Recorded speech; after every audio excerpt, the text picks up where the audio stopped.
Ho, ho, ho, gentlemen. The holidays have come early this year as Manscaped have the gift that keeps on trimming. Santa's beard isn't so appealing when it's coming out of your trousers, and that's why Manscaped, the leaders in below-the-waist grooming, have you covered this holiday season. Now available in your country, join the 4 million men worldwide who trust Manscaped to keep their trees trimmed and ornaments polished. Go to manscaped.com and use code DTR for 20% off plus free shipping. Stafford under pressure, and a tuck it, and he's in! Darrell Henderson, he's off and running! As Woods, touchdown! Cooper Kupp just went up and took it away. Van Jefferson for the touchdown. Aaron Donald smothers him. Jalen Ramsey put the pop on. Sacked by Leonard Floyd, having a day again. Darius Williams with a diving hit. Jordan Fuller comes up with his second interception of the night. All right, guys, welcome back to Downtown Rams. As always, I'm your host, Alexis Kraft, joined here with my co-host, Jake Ellenbogen, and we are coming to you guys a day after our Los Angeles Rams beat the Minnesota Vikings in Minnesota 30-23. And Jake, before we talk about this game, before we break it down, there is something that we need to point out. This episode of Downtown Rams is episode number 400. Which is crazy because it seems like just yesterday, I think I was a guest on episode 200. I don't even think I was co-host yet, or I can't remember. Maybe it was episode 100, but I think it was episode 200. But we just wanted to thank you guys, everyone who is our loyal listeners and who interacts with us on social media and supports Downtown Rams. And, I just want to say thank you. From the bottom of my heart. I'm going to let Jake say a few words because he founded Downtown Rams. So this is especially exciting for Jake, who's been here since the beginning. But Jake, big number 400. You have any thoughts on that? Yeah, it's just been, crazy. The evolution of this podcast. Blaine and I started it and we literally deleted the first 4 episodes because we just thought they were so bad. Recouped, redid it, and now here we are at 400. 3 co-hosts. Shout out to Blaine Grisak, who was my original co-host. Shout out to Joe Curley of the Ventura County Star, who was my second co-host. And shout out to this one right here, Alexis, who has been just an amazing co-host partner. She's become, one of my closest friends, and just really lucky to be able to do this with her, and really lucky to have you guys to be able to do it too. I mean, you guys have been listening all this time, good and bad. I just went through a kind of a painful memory, but kind of a funny one for both of us.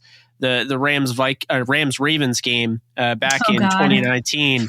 We were laughing at how bad the Rams were playing. We literally started recording the podcast in the third quarter. Yep. It's funny because I'm back home in St. Louis right now, still from the holidays. And I'm literally standing, I'm not in my closet right now, but I'm looking at the closet that we recorded that episode in because that was where I used to record the podcast.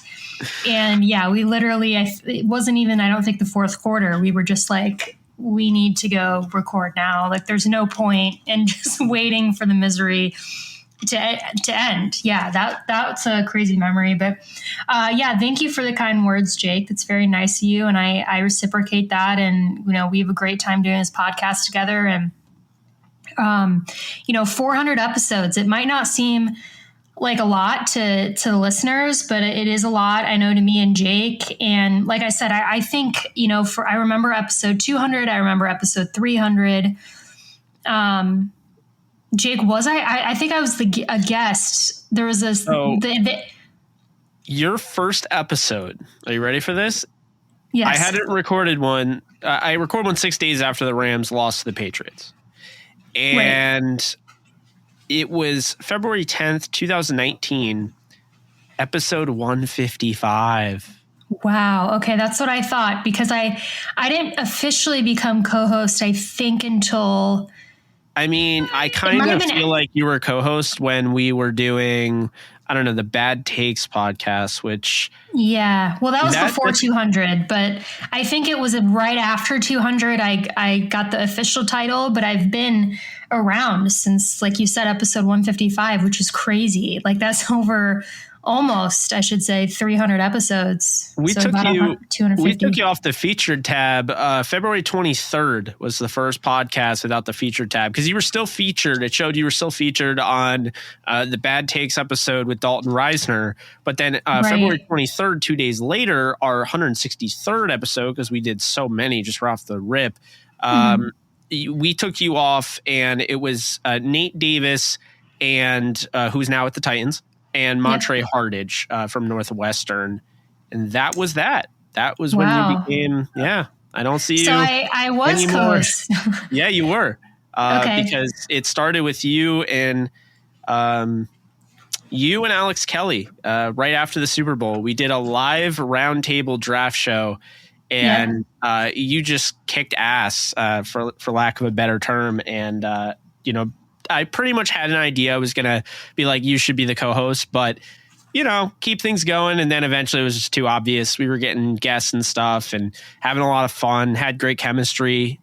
People were raving about you, and I was like, all right, this is the move. And I'm glad. I think it's really worked out well. When Joe, kind of left after the Super Bowl, I mean, that was really it. I was going to go solo. So, when I found you, you were originally going to just write for DTR.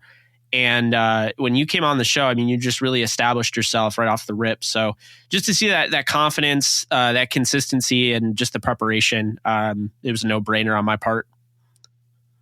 Well, thank you. I appreciate it. And I've been so lucky to be able to co-host this podcast, and I'm excited, for what's to come. But just sitting in this moment, realizing that I've been on over half of the episodes since it was before 200, and you've been here for 400. So crazy. But again, we really appreciate all of you guys and all the support that you give us. It really, really does mean a lot. Just interacting with you guys on social media. And, I've met some of you in person when Jake and I were in Los Angeles a couple years back, and it's just been a really incredible journey. So we'll get to the Rams and Vikings game here in a second, but I just wanted to make sure that I pointed that out, and we discussed, 400 episodes, because it's a big deal. And the show has been through a lot in the pandemic. And, it just seems like, we have really gone through the highs and the lows of this Rams team. So we appreciate you guys for sticking around. But speaking of highs and lows, Jake, we did win the game last Sunday. So yesterday, at the time of this recording, we did win 30-23. Now, listen, we're going to talk about a lot this episode regarding this game, but I think that let's start off on a positive note. When we won this game, because the Colts beat the Arizona Cardinals, the Rams have now taken first place in the NFC West, which is major because the Arizona Cardinals have held that position for most of the season. So if not all the season. So we now hold first place in the NFC West, and we clinched a playoff spot. So Jake, we talked about in the game before this one, or the episode before this one, when we were previewing this Rams versus Vikings game, we talked about how it was such a crucial win, not just for the W, but because of the implications it could have in the playoffs. Because now we have officially clinched a playoff spot, either the division winner in the NFC West or a wild card spot. So Jake, what does this mean, for the Rams, and how big is this? Oh, this is very big. Alexis, it really showed everyone kind of came together to win this game. All three phases came together. You had the running game, 131 yards on 27 carries. Sony Michel's really stepped up. Got to give him a lot of credit. You had, great contribution out of Cooper Kupp. Shocker there, 109 yards on 10 catches in this game. Tyler Higbee coming back was just instrumental, I think, into, making this run game even better. He is so good as a blocker now. He's really turned himself into a special player.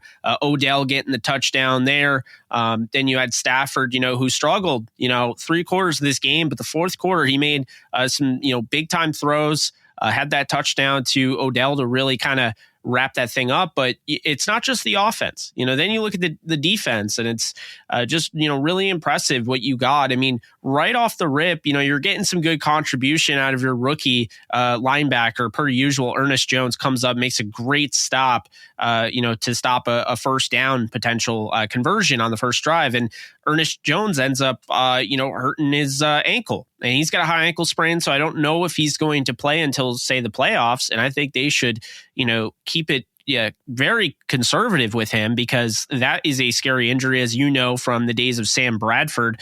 But you have a guy in Traven Howard who comes in, he gets an interception off a tip pass, just a great play by Darius Williams to force that tip pass.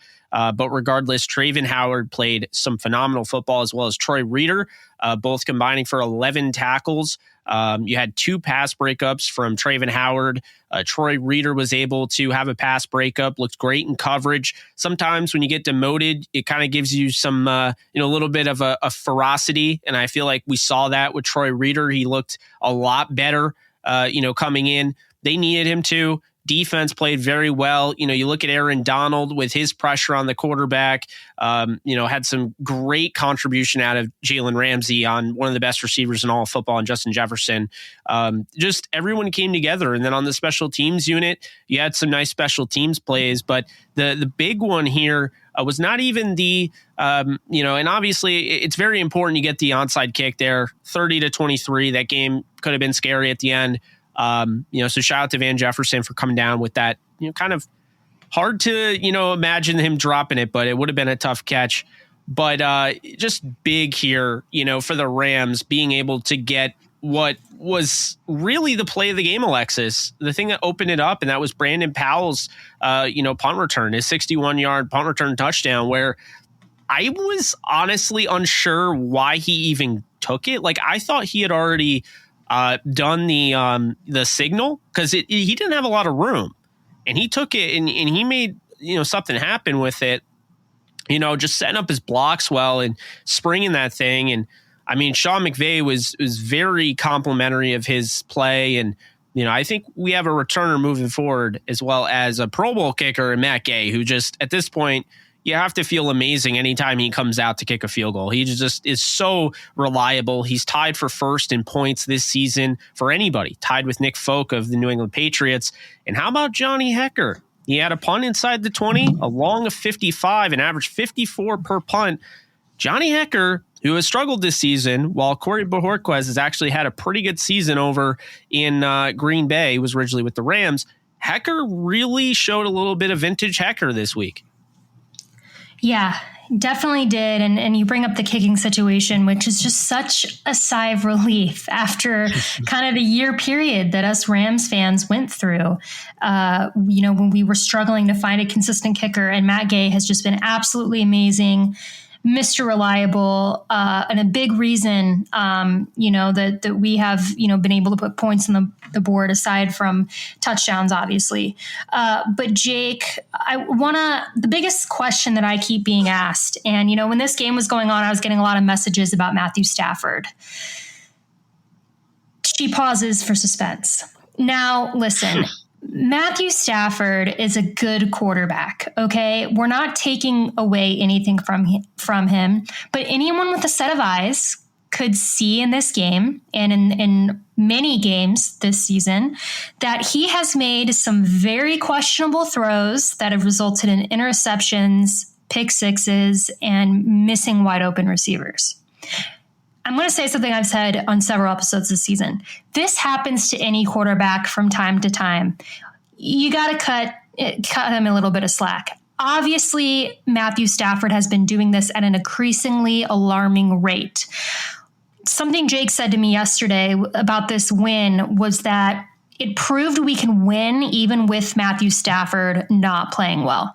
That is true. However, as we go further along in this season, Jake, I'm concerned about Matthew Stafford's consistency.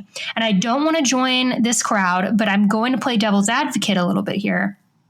I know yesterday wasn't a primetime game, but Matthew Stafford doesn't play well in primetime.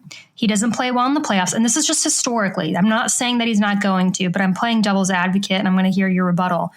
Doesn't play well in primetime, doesn't play well in the playoffs, doesn't play well under pressure, especially this season. Do you think that this is something that Rams fans should be concerned about because of the way that he keeps throwing these interceptions, the way that he keeps holding on to the ball too long, the way that he is missing wide open receivers. And he's also throwing a lot of underthrown balls, which I'm not going to lie, that felt more prevalent last game, like against the Vikings. I know that he's done that this season as well, but I mean, especially last game. I don't know if that was an anomaly or not, but there was quite a few passes that Matthew Stafford severely underthrew and missed the receiver. So, Jake, is this something to be concerned about going on, or is this not? Because as you said, the Rams can win without Matthew Stafford playing well, but is that something that we can continue to do, say in the playoffs, say if we meet the Packers or the Bucks or another very good NFC team where we're going to need Matthew Stafford to step up? Is this a cause for concern, or do you think the Rams will be fine even if he keeps this up? Yeah, the Rams are going to be fine. It's not a cause for concern. It was concerning in the moment, right? It was concerning in that game. But, the one thing that stands out to me and why I don't buy into all of the narrative that, he can't win in the playoffs and, he can't win in primetime and all of that is because, when you say something like that, not you personally, Alexis, but when, on the talk shows, when they say things like that, it's them basically saying that Matthew Stafford isn't clutch. Which isn't true. And why it's not true is because you go and you look at his fourth quarter stats, he turns things up in the fourth quarter, historically. He is better in the fourth quarter. He hasn't thrown a pick this year in the fourth quarter. He has 10 touchdowns, 0 interceptions in the fourth quarter. He is just, night and day different. He had 3 bad quarters. He stepped up in the fourth once again in this game. I look at it as this, I think if anything, this might have been a blessing in disguise for the Rams to be able to know this is a major confidence boost out, on the road against a team that desperately needs to win to make the playoffs, a tough team in that aspect. The Vikings have all the talent in the world. They have Cousins, they have Jefferson, they have Thielen. I mean, they have guys that can definitely, put points on the board, even without Dalvin Cook. Obviously, Harrison Smith very well on the other side of the ball. I thought Mac Alexander had some good moments. Anthony Barr, Eric Kendricks, they have players. So this is a very good team. I think that they're poorly coached. Personally, but I think they're very good as far as talent's concerned. Their record does not indicate that. They've been a lot of one-possession games. So when you have this game, Stafford plays poorly, and you're still able to overcome that, I mean, they could not stop the run. So part of me was of the belief that Sean McVay could have done more in, running the ball and not really abandoning it, in those circumstances when you saw Stafford just didn't have it in that game. But even though Stafford didn't have it, I love that he continued to battle back. And I love that Sean McVay stuck by him in the fourth, knowing that, this guy is just different when he goes in the fourth quarter. I think he is extremely, confident. He's extremely clutch when you need to be. And I think he just gets off the poor starts. Alexis, it kind of reminds me a little bit, and it's not really Jared Goff's fault, but you go back to, say, the Saints game, to go to the Super Bowl. Goff had that tipped pass off of Todd Gurley's hands. They went down 10-0. Okay, that got picked, and they went down 10-0 going into the half in like one of the hardest places to play. And the Rams stepped up and won the game. And I feel like if that were the case again, I feel like they would 100% be able to step up and win the game. Stafford has the arm. He didn't have in this game, which, really the concerning factor of Stafford is not so much – am I concerned that it's a mental thing? No. I'm always concerned about injury. Because if I see Stafford underthrowing like that, I'm always concerned if it's his arm or his back. This guy we know is not 100%. I was told he was 75% the majority of the season. He's playing through a myriad of injuries. So I just that's my most concerning thing. But as far as is he clutch? Is it a mental aspect? Which I see a lot of people ask. No, I think it's not an issue at all. I think he's 100% clutch. I don't think it's a Peyton Manning postseason thing. I don't think it's a Tony Romo thing. It's not Jimmy Garoppolo or Baker Mayfield. You saw those guys get rattled. Thursday Night Football, Garoppolo throws a pick. They were not the same team moving forward. You see Baker, they were in that game despite him throwing 4 interceptions, but he was rattled and wasn't going to win them that game. Matthew Stafford has shown time after time he can get off to these bad starts and he can come back from them. And especially with all the weapons he has, I feel pretty good about him, especially moving forward. Everybody is trying to cash in on the next best crypto, but if you want guaranteed way to double your money, all you got to do is head on over to MyBookie and use promo code JKDTR. It's simple. Sign up with MyBookie with promo code JKDTR, and your first deposit is instantly doubled all the way up to $1,000. How's that for a quick turnaround in your investment? With the NFL playoff race heating up and college bowl season just around the corner, double your firepower at MyBookie to get action in on the most important games of the season. Build your own props, create multi-game parlays, and take part in a host of MyBookie cash prize contests. This is the best time of year to both watch and bet on sports because you know who the winners are by now. Don't miss out. Double your first deposit by using promo code JKDTR and keep your eyes peeled for more exclusive holiday promotions coming soon at mybookie.ag. Bet anything, bet anytime, anywhere with MyBookie. Girls, I don't know about you, but I'm tired of finding a bush when I go down in my man's chimney. Dear Santa, all I want this holiday season is for my man to have smooth jingle balls. Thankfully, Manscaped answered with the Performance Package 4.0, so I don't have to find Santa's beard in my man's pants again. Ladies, this holiday season, get your man products that will leave him smelling fresh with their all-new ultra-premium body wash and a 2-in-1 shampoo and conditioner. It's time to give the man in your life the gift of beautiful skin, hair, and balls this holiday season. Go to manscaped.com and use code DTR for 20% off plus free shipping. Yeah, and that kind of begs the bigger question again of things that I get asked, because I think that there is an injury concern as well. But, you know, that article came out now probably a month and a half ago, where they talked about how, and of course the name of the reporter slipping my mind right now, but it came out, and this was circulating around Rams Twitter, that Matthew Stafford has a lot of chronic injury pain. His back, his knees, his ankles, his throwing arm, which obviously makes sense because he's underthrowing the ball. So I understand the concern, of these people, whether, a mental aspect or not, as a quarterback that we've clearly invested in, for a significant amount of time. I mean, at least several years for what we gave up for him. If he does have these injuries that are preventing his gameplay, is concerning. I'm not quite sounding the alarm yet personally, because we do see these flashes where he is playing well and he looks really good. I totally understand that there are times where he does break down.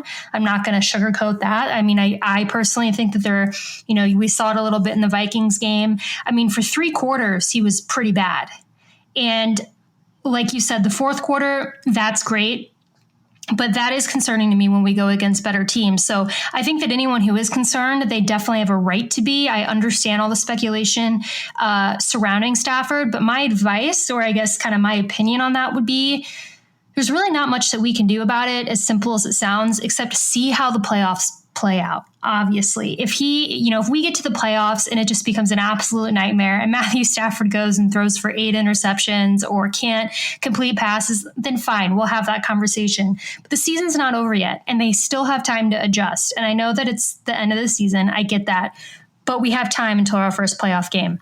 Speaking of adjustments, again, another thing that I keep getting asked about this week is Sean McVay. And I know that you're getting asked about him too a lot.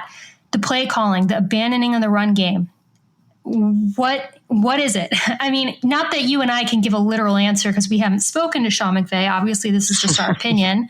But, I tweeted this out, and I firmly believe this. I think that Sean McVay doesn't like the run game because it's not flashy. It's not glamorous. He is all about seeking those big, flashy plays that he made a name for himself for. And I think for whatever reason, he cannot drill it into his head that we need to run the damn ball because it works, whether it's Sony Michel or Darrell Henderson when he's healthy, whatever.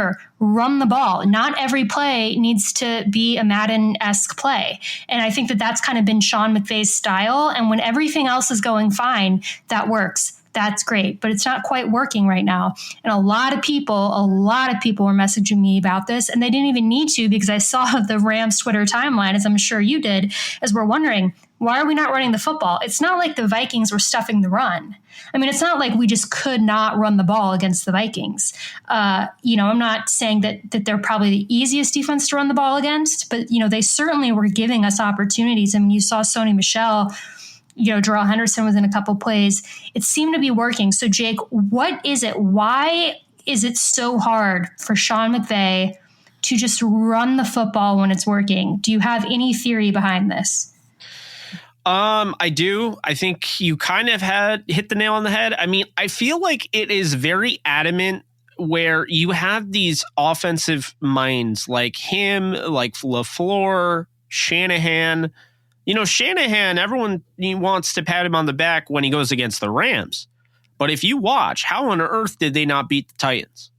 Like, how on earth did they not beat the Titans? I don't understand. Right. Like, Shanahan's not getting enough, flack for that. I mean, I understand Garoppolo hurt them, but, and then you look at the Packers and you're like, I mean, I know everyone wants to say that this team's the best team and they have the best record, but they almost lost to the Browns.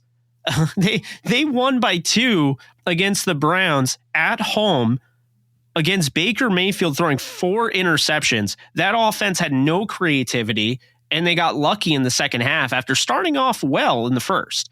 And then, we could even go over to, the Packers against the Ravens. They almost lost to not Lamar Jackson, Tyler Huntley, 31-30. And they almost let the Rams tie that game up. They had the ball 2/3 of the game. So, I think it's something about and you said Madden-esque, and I've heard this a lot. And it's almost like, yeah, the run game works, but it's almost as if like you get kind of full of yourself at times. Whereas and I understand McVay more than I understand LaFleur.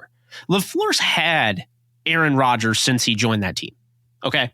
Shanahan, he's had Garoppolo. I mean, he's pretty much on the Goff level where, he doesn't have a quarterback like the level of Matthew Stafford.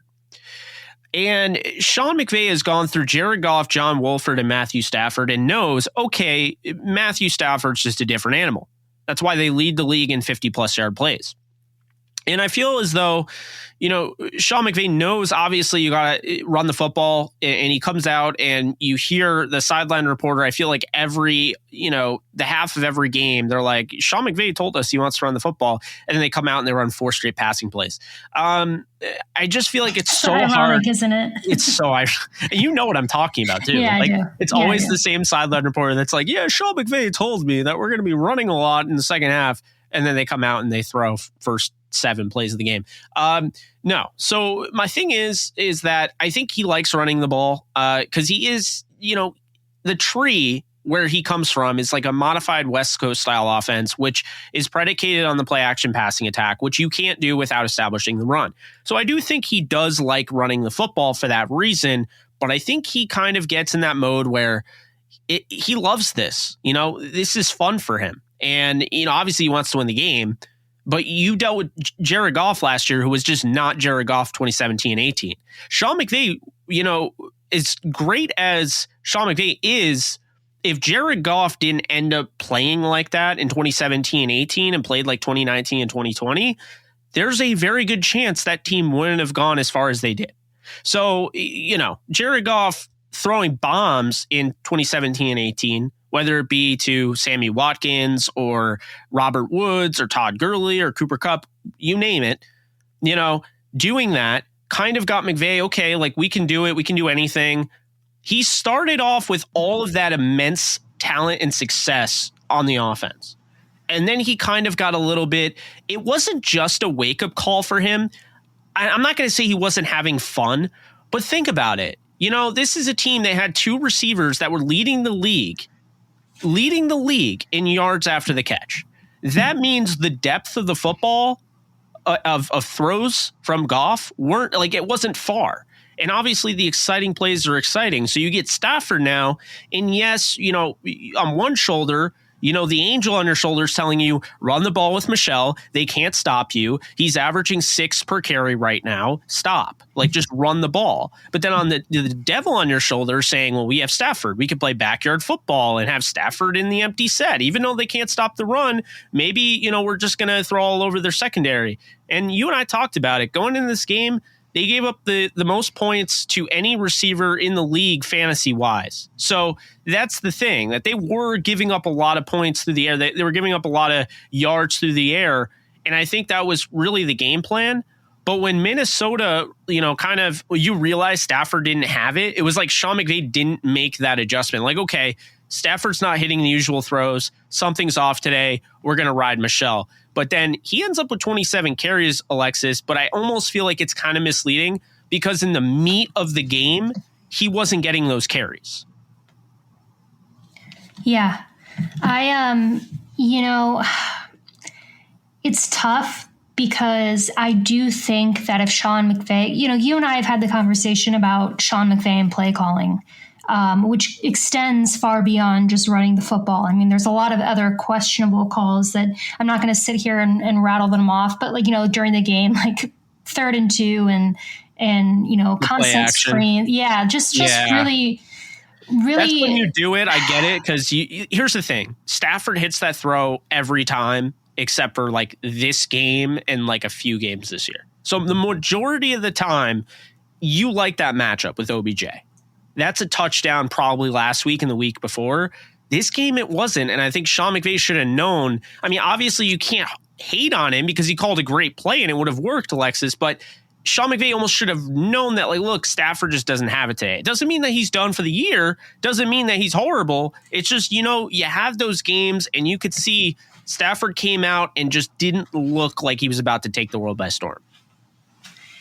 Yeah, I mean, I agree. I just think, again, we ended up winning this football game, I think mostly because our defense really stepped up and really played well. Again, and listen, we won 30-23, so it's not like our offense didn't do anything. Of course they did. We put up 30 points, but at the same time, in this game, it was really our defense who carried us. And, I want to end though on a positive note, because listen, we have played much worse games this season, right? We still won the game. We're not trying to critique this, to no end, but just based off what people have been asking us and what we've been seeing, and obviously just watching the game, there's just a lot of concern revolving Stafford and McVay. But I want to talk about Odell Beckham Jr. A little bit.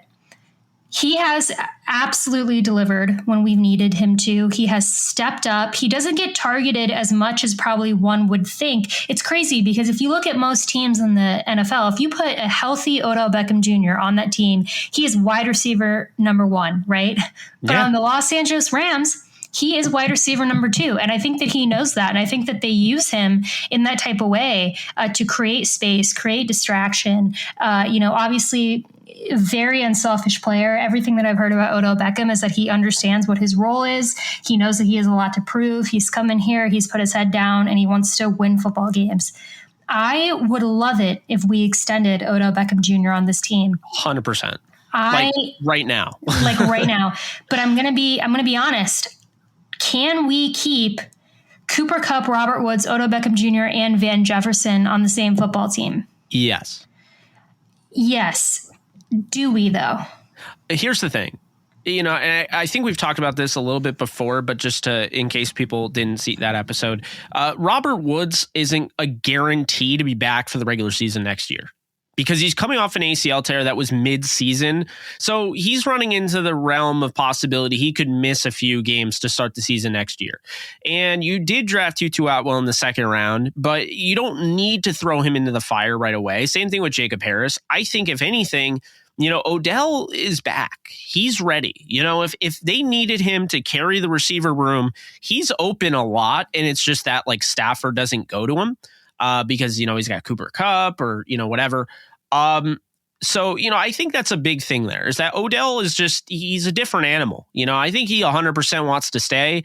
When you find LA, you don't want to leave LA. Think about this as like LeBron James. LeBron James is just like kind of a larger than life athlete. Odell is that, whether people want to admit it or not. You can't on one hand say that, because like when I say things like Baker Mayfield, it's funny that he's on all these commercials and yet he is the epitome of an average or below average quarterback at this point in time, having the most interceptions since 2019. And the thing that I always get, the blowback I get, is that, well, Baker's marketable. Well, OBJ is even more marketable than that. He's in LA and he's making all of these. I mean, now he has 4 touchdowns in 6 games. What was it? He had 8 since 2019 with the Browns. I mean, it's just, to me, it's a no-brainer to bring him back. You got to find a way to do it. The money shouldn't be an issue because it's not like he's going to command top dollar. He's not going to. He's not going to be a $20 million receiver again. He's just not, because you pay a $20 million receiver to do what Justin Jefferson, Cooper Kupp, and Deebo Samuel are doing this year. And we love OBJ, but he's not doing that right now. So that's the thing. I think he wants to remain a Ram. I think the Rams want to keep him. I feel more confident in saying he will be back wearing his number 3 next year with the Rams. More likely than Von Miller will be back wearing number 40. That's kind of the vibe I get, because I think Von Miller, pass rusher, he's going to have a wide open market. Whereas, not everybody is going to be in on OBJ. And there's still teams that are old school run that aren't as with the program as the Rams. It's why, like, Sean McVay, super relatable head coach, wanted to coach OBJ. He's wanted for years. But if he were to go to, say, Minnesota, do you think he would mesh with Mike Zimmer? No. So there's a select few teams that would love him, but I just don't feel like there's enough competition out there that, he wouldn't want to be with. He already wants to be in LA, so I think he's going to stay. But Vaughn is going to be the tough one. They might lose Vaughn, and they might lose Vaughn to a San Francisco, a Seattle, or Arizona. Like, those 3 teams could all be in play for him. I mean, he still has it, and that's the thing, is it's tough to lose Vaughn in those draft picks, but the goal was to win a Super Bowl this year. So if they do that, then the trade, in my opinion, was ultimately worth it. Yeah, I think Odell Beckham wants to stay as well. My thing is, would Robert Woods want to stay? Yes, 100%. Now you think Robert Woods would want to stay taking a wide receiver 3 role? I don't think he would, though, because, I think with the Rams, I don't think there's a guarantee Cooper Kupp is wide receiver 1 next year, because we just don't know what's going to happen. You know what I mean? Cooper Kupp and what he's done this year with Stafford has been unbelievable, but will he follow this and do the same thing next year? This is his first year with a quarterback other than Goff. And while I want to believe he has always been this good, it's just, you know what I mean? Like, this is an incredible season. I can't say confidently he's going to have back-to-back potential 2,000-yard seasons. So, I think it's going to be a very, kind of a rotational basis. I mean, they're not out on Van Jefferson, but it's good to have 4 receivers in this league just as much as it's good to have 3 running backs instead of 1 running back. It's just become a more adaptable league where you have, receiver rooms that are basically splitting time. You have running back rooms where there's no longer that many I don't even know how many bell cows are in the league anymore. But aside from Jonathan Taylor and, maybe Derrick Henry, I mean, who is really a bell cow at this stage in the game? I would say Dalvin Cook, but like Alvin Kamara isn't, because now he's splitting time with Mark Ingram. It's just, there's not many bell cows in the league. And with the receivers, you see it all the time. Look at the Cardinals. The Cardinals showed that you can do it. DeAndre Hopkins, they got AJ Green. They went out and got Rondale Moore. They have Christian Kirk. I mean, Zach Ertz. There's so many guys there. The Rams will be fine. I don't think it's a matter of anybody, getting, complaining about lack of touches. Not everyone is Deshaun Jackson, so there's that. But, at the end of the day, I think the Rams will make it work. And I don't think Robert Woods is going to demand a trade. He loves LA. He's got a house there. He's a big, keep in mind, he went to school, at USC. So he feels home. And I feel like the Rams just kind of have this thing where, as long as he wants to be there and they want him there, I mean, like, it'll be fine. I don't see him wanting out as much as maybe the Rams could trade him away at some point. Right. No, and I agree. I just think it's something to watch because, when everyone's healthy, it's a pretty crowded wide receiver room, which is a good problem to have. But if you're looking for cap space elsewhere and you're looking to beef up other positions, I just think that could kind of be a position that the Rams look to maybe disperse some guys at. But we'll see. I love everyone in our wide receiver room. I think we have one of the most talented rooms in the NFL. And, we did draft Tutu Atwell in the 2nd round this year. So he's going to be around for a while as well. So we've kind of got 5 guys for sure locked in, 6 guys if you include Skoranek. Yeah, Harris. And they're loaded, and then they're going to have to figure out a way to keep, not figure out, they'll do it, but Brandon Powell. And keep this in mind, I do believe next year the roster expands to 55, if I'm not mistaken. I know they signed off on an active roster expansion. So if it's 55, then the Rams would be able to keep 8 receivers on the team as opposed to other seasons. Plus, with everything going on with COVID, I think they might have changed the game with practice squads for the rest of time. I think they're going to allow you to just take guys off the practice squad. I don't think this is a temporary thing, And so that's a big thing. But on top of it, we talked about the receivers. I want to bring up the running backs real quick because Darrell Henderson has just been announced. Like, he's going on IR, had an MCL injury, out 3 to 5 weeks. So I hope he gets better, in time for, if the Rams win the Super Bowl or the NFC title game, maybe he's there. But Sony Michel, this begs the question, has Sony Michel played his way into a long-term role with the Rams, seeing as I know Cam Akers is the guy? And Cam Akers, by the way, other news, he is actually a candidate to play this weekend. So there's that. Sean McVay has mentioned that since they're running low with running backs. But Sony Michel, has he played his way into a role? Because we saw this kind of similar resurgence in the running room, with CJ Anderson in 2018, and he was not brought back. But he's different. CJ Anderson was older, a veteran, was closer to retirement. Sony Michel, he's 26 years old. He's still a young running back. He does deal with the same Todd Gurley arthritic knee. So I don't know if people realize that. So that's a big concern there. But if he stays healthy and you have Cam Akers and you get Darrell Henderson back next year, you have Jake Funk, that's a really good running back room.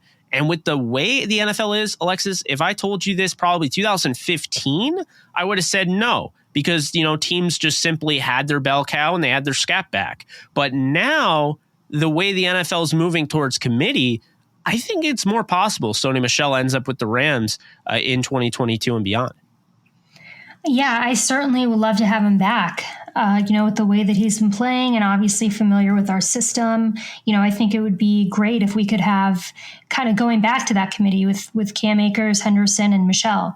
So we'll see. Again, I don't know what it's going to come down to. It could come down to, money, could come down to numbers. But I obviously think if I'm the Rams, I'm very interested in bringing back Sony Michel. So it's definitely something to keep an eye on.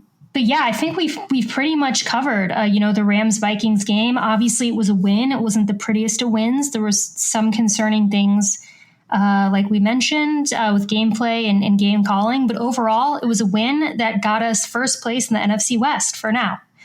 Clarify that. But, the Cardinals don't seem to be playing too well lately. And regardless, we've clinched a playoff spot. Which is what was most important, just getting to the playoffs. Obviously, would love to be a higher seed. We'll see how that works out. But Jake, I think that's going to do it for us. That is going to do it for episode 400 of Downtown Rams. With, who knows, maybe another 400 will come after this. But again, just thank you guys for all your support and for, listening with us over the years and all your feedback and, listening and through us, or listening with us, I should say, through the good times and the bad, because, we've had better times and we've had worse times. And right now, I think we're in a very exciting time if you're a Rams fan, because we're going in the playoffs. We're playing, very well for the most part. And, I'm excited. I'm excited to see what happens. But guys, as always, if you like what you hear, please like and subscribe. You can follow us on social media at Downtown Rams. You can follow me on Twitter at the Alexis Craft. And you can follow Jake at JK Bogan. And guys, we will be back with a preview episode later this week. But until then, stay safe, take care, and go Rams.